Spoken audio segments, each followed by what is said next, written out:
lo demás. Les estamos presentando Y así nos va, cuando se tiene algo que contar, con Lara y Hernández, solo por RCR 750 AM. Recordar hechos y situaciones de la historia forman parte de nuestro día a día. Y hoy vamos a comparar aquellos momentos de ayer y hoy. La historia no miente.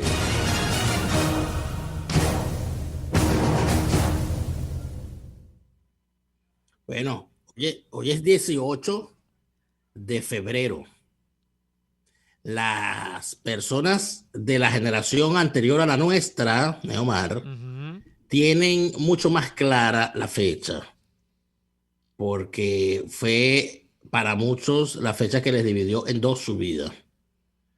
El 18 de febrero del año 1983, hace 38 años, por primera vez la moneda venezolana sufre una fuerte devaluación que deja perplejo al país, porque lo obliga a despertarse, lo obliga a entender que era mentira, una mentira más, que la bonanza era mentira, que la renta inagotable era mentira, que el bolívar inamovible era mentira, que el está barato, dame dos, era una ficción, y que el país había vivido en un gran festín financiado con déficit, y tarde o temprano eso iba a explotar. Y en efecto le explotó a Luis Herrera Campins y a su equipo de gobierno. Tanto fue así que, bueno, que al pobre doctor Luis Herrera Campins, bueno, casi que ni lo mencionan los libros, casi ni se le recuerda.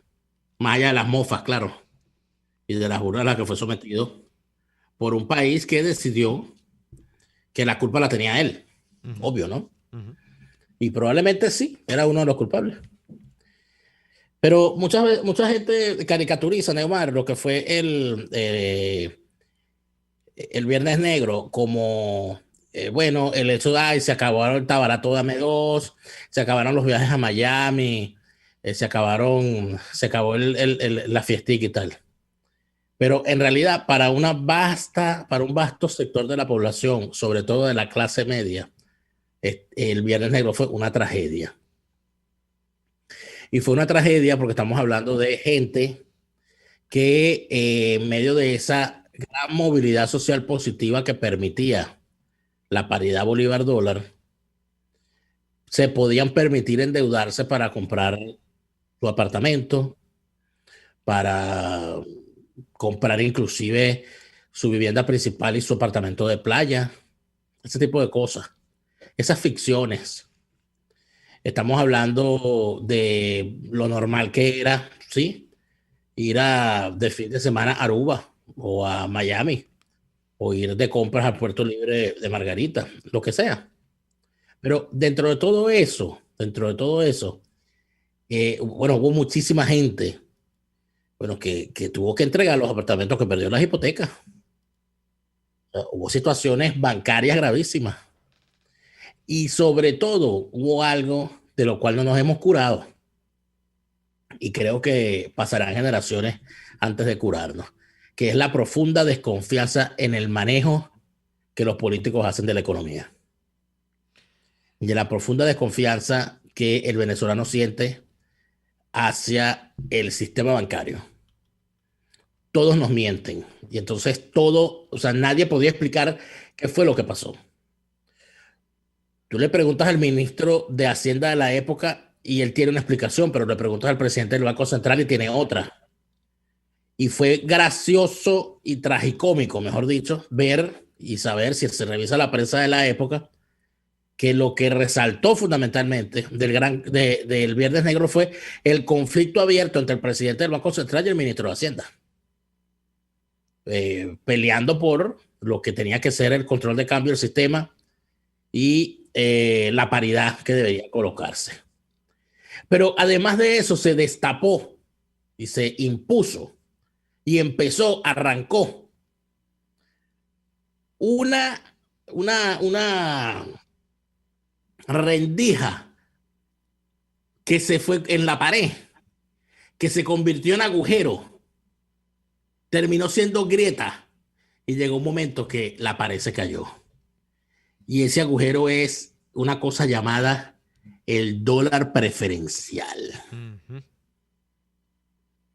Cuando se dispuso que había que crear, como siempre, ¿no? Bueno, sí, hay que devaluar, pero entonces, ¿cómo vamos a hacer con las importaciones? Era un país intervencionista de la economía. Era un país donde el empresario nacional se negaba a competir en igualdad de condiciones con los bienes importados. ¿Cómo hacemos? Ah, bueno, se creó la figura.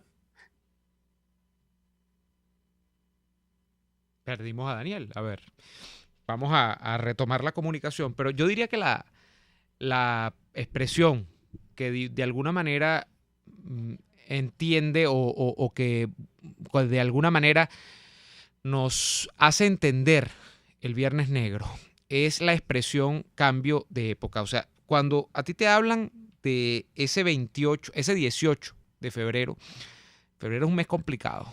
Caracazo, golpe de Estado, ya también el Viernes Negro, por supuesto, en distintos años, pero cuando a ti te hablan de ese 18 de febrero, te hablan de lo que pasaba antes del 18 de febrero, a esta juventud que está fuera y dentro de Venezuela en el día de hoy, le hablan de eso y probablemente no creería en lo que pasaba. Yo lo sé, por ejemplo, porque uno se ve, Daniel, en la mayoría de estos casos en el relato de sus padres.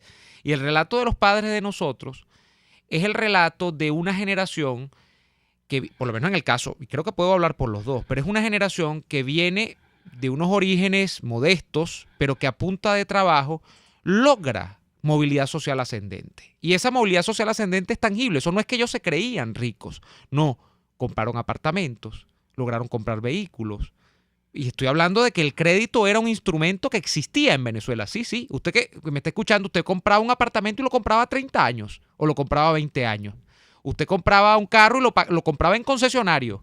Cuando estaban los concesionarios aquí a borbotones de la Ford, de la General Motors, cuando estaban los concesionarios de la Dodge, todas las marcas americanas, por supuesto, y después vinieron las japonesas. Pero usted iba acá y el crédito expresaba una promesa a futuro. Estaba leyendo en estos días un libro de Harari que hablaba del crédito y esto se hacía, mira, esto tiene completamente sentido en el tema venezolano. Cuando usted tiene una sociedad donde se da crédito es porque se espera que esa sociedad progrese infinitamente, o por lo menos que de cara al futuro va a seguir en los estándares de vida que tiene. Eso pasaba en Venezuela. Sí. Había mucho crédito, Daniel.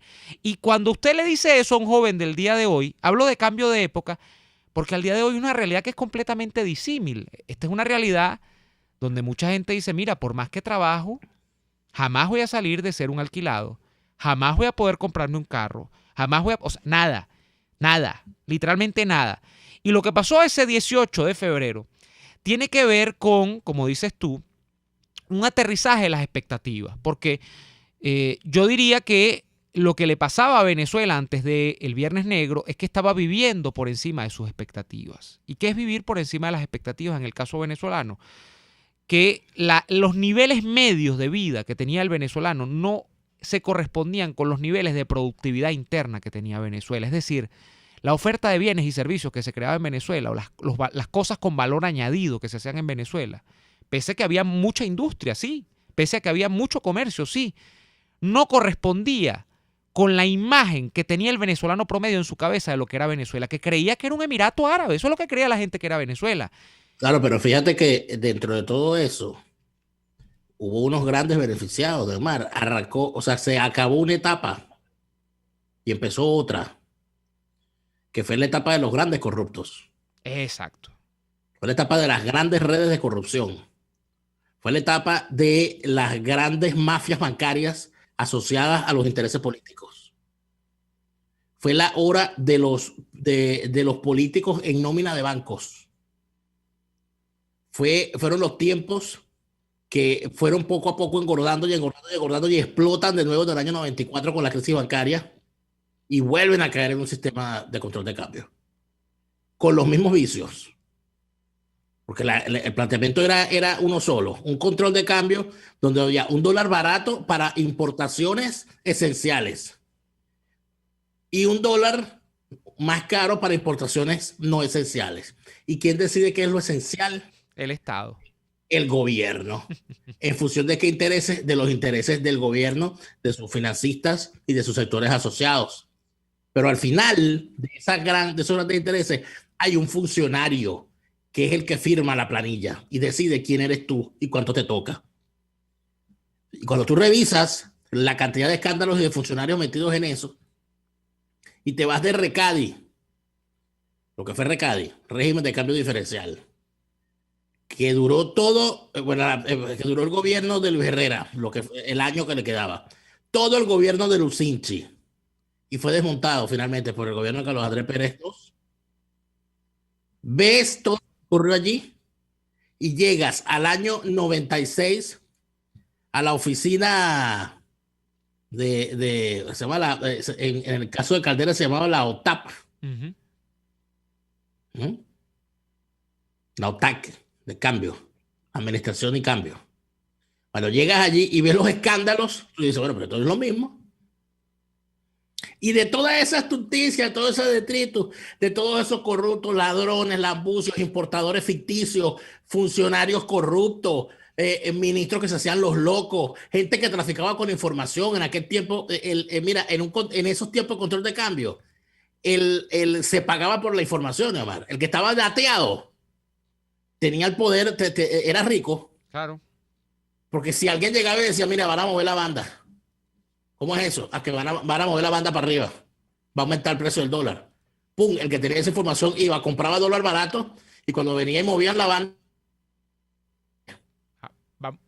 Daniel. Y eso ocurrió en todos los controles de cambio. No ha habido un solo control de cambio que no haya tenido esas particularidades. Inclusive el de Caldera. Bueno, ya cuando se llega a Cadivi, ¿qué podía hacer Cadivi después de RECADI y la OTAP?